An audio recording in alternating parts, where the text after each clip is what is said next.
Hi! சூப்பரான chocolate பணியாரம் தான் செய்ய போகிறோம். வாங்க அதுக்கு முட்டை எடுத்துக்கோங்க. முட்டை நல்லா ரூம் டெம்பரேச்சரில் இருக்கணும். நல்லா பீட் பண்ணிக்கோங்க. சர்க்கரை வந்து கொஞ்சம் கொஞ்சமாக ஆட் பண்ணி நல்லா பீட் பண்ணிக்கோங்க. நான் வந்து 1/4 கப் சர்க்கரை எடுத்துருக்கேன். சர்க்கரை நல்லா கரையணும். கரைஞ்சதுக்கப்புறம் 1/4 கப் பால், 1/4 கப் எண்ணெய், வெண்ணிலா எசன்ஸ் போட்டிங்கன்னா முட்டை ஸ்மெல் இல்லாமல் இருக்கும்.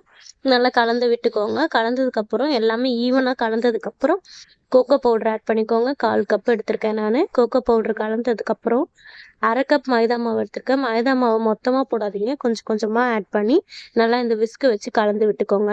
இந்த மாதிரி திக் கன்சிஸ்டன்சி வந்ததுக்கப்புறம் பேக்கிங் பவுடர், பேக்கிங் சோடா, ஒரு பிஞ்சு சால்ட் இது எல்லாத்தையும் ஆட் பண்ணி நல்லா கலந்து இந்த மாதிரி திக்கான கன்சிஸ்டன்சி வந்ததுக்கப்புறம் பணியார கல்லில் ஃபுல்லாக ஊற்றாதீங்க. ஒரு அரை குழி ஊற்றிக்கோங்க. அப்போ தான் நல்லா வரும்.